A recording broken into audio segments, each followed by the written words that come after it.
नमस्कार। तृतीय वर्ष भूगोल के विद्यार्थियों का ई क्लास में स्वागत है। आज हम राजस्थान में जनसंख्या के वितरण का अध्ययन करने वाले हैं। ये वितरण से यह अभिप्राय है कि किसी क्षेत्र विशेष में जनसंख्या का फैलाव या बसाव या उसका बिखराव किस तरह से है। यदि राजस्थान की हम बात करें तो सन 2011 की जनगणना के अनुसार राजस्थान की कुल जनसंख्या 6.86 करोड़ है, लेकिन ये सभी जनसंख्या राज्य में समान रूप से फैली हुई नहीं है। कुछ क्षेत्र राजस्थान में ऐसे हैं जहां बहुत अधिक जनबसाव पाया जाता है, तो कुछ क्षेत्रों में बहुत ही कम जनसंख्या वितरित है।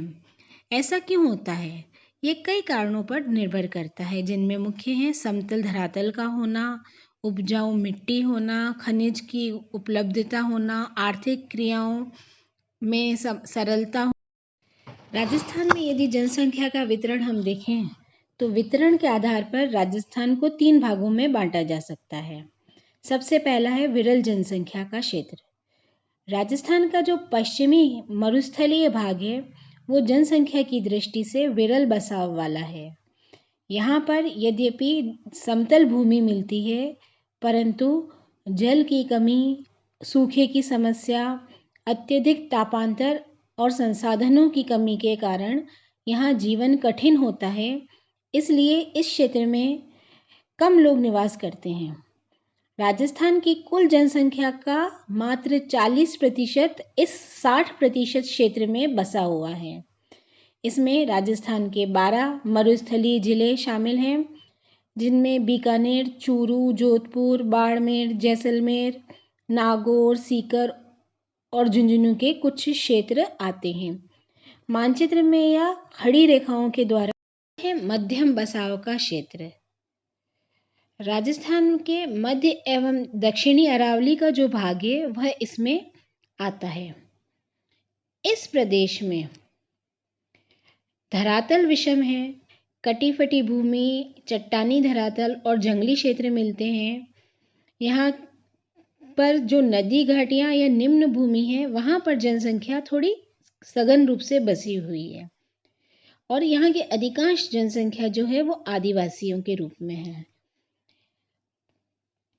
इसमें 6 जिले आते हैं: डूंगरपुर, बांसवाड़ा, उदयपुर, राजसमंद, अजमेर और सिरोही के कुछ भाग।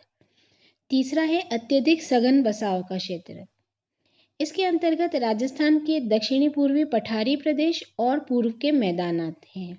यहाँ पर भूमि समतल है, शीतोष्ण उत्तम जलवायु मिलती है, उपजाऊ मिट्टी है, परिवहन के साधनों का घना जाल है, कई प्रकार के कारखाने और विनिर्माण उद्योग स्थापित हैं।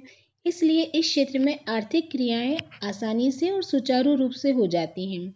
इसलिए इस क्षेत्र में सघन बसाव देखने को मिलता है। यदि हम जिलेवार देखें तो सर्वाधिक जनसंख्या का वितरण जयपुर में, फिर जोधपुर, तृतीय नंबर पर अलवर, नागौर और 5वें नंबर पर उदयपुर में है।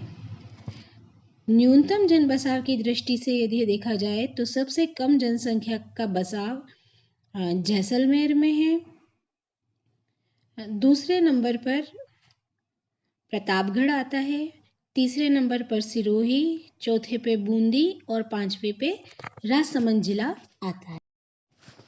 राज्य में जनसंख्या के वितरण को कौन कौन से कारक प्रभावित करते हैं, आइए अब हम थोड़ा सा इसके ऊपर नजर डालते हैं।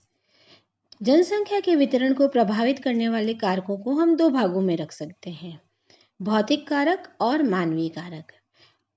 भौतिक कारक भी कई तरह के हैं, हम 1 बाय 1 लेते हैं। सबसे पहले है स्थिति। किसी प्रदेश की केंद्रीय स्थिति सबसे अधिक जनसंख्या को आकर्षित करती है। फॉर एग्जाम्पल जयपुर राजधानी नगर है, इसलिए वहाँ जनसंख्या अधिक आकर्षित होती है।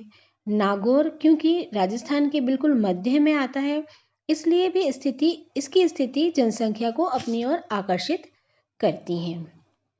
दूसरा है धरातल।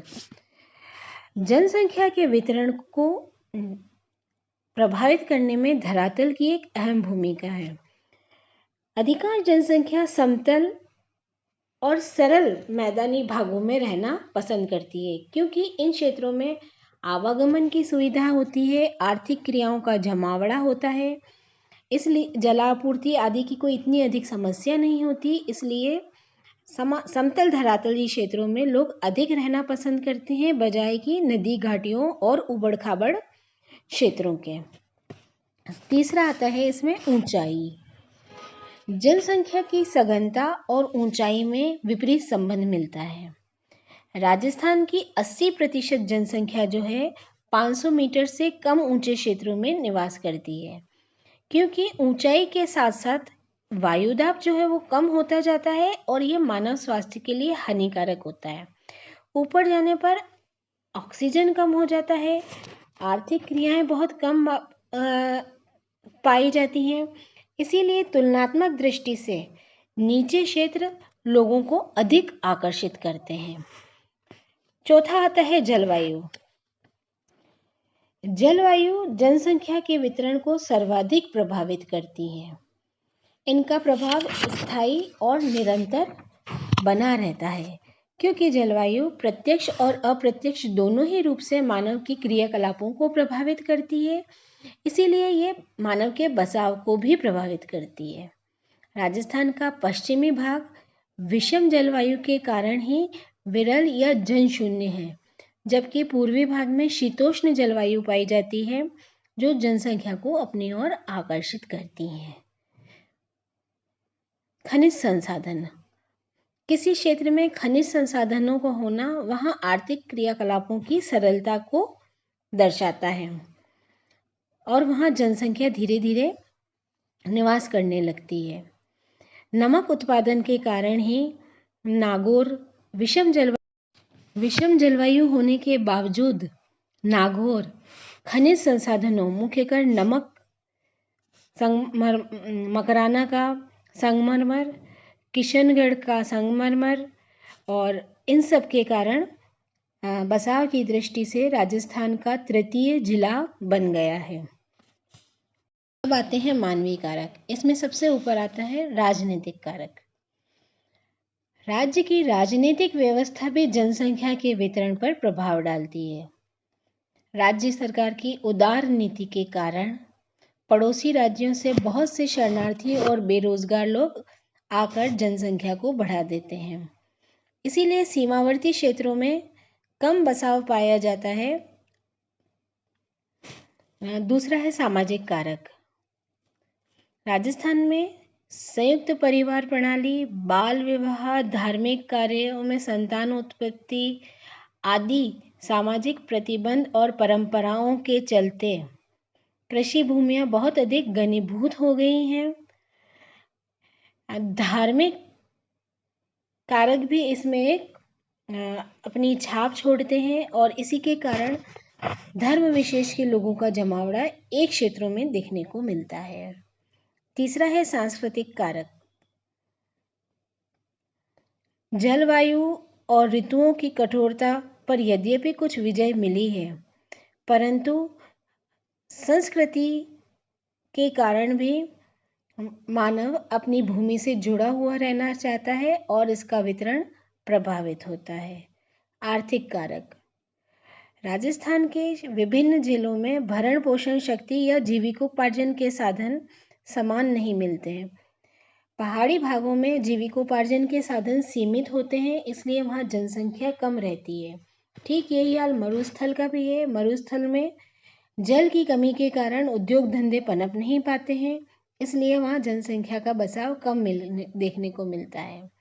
इसके विपरीत मैदानी और पठारी भागों में समस्त प्रकार की सुविधाएं होने के कारण आर्थिक क्रियाकलाप अपार हो जाते हैं और इतने अधिक आर्थिक क्रियाओं के अवसर होने के कारण वो जनसंख्या के आकर्षण का केंद्र बन जाते हैं।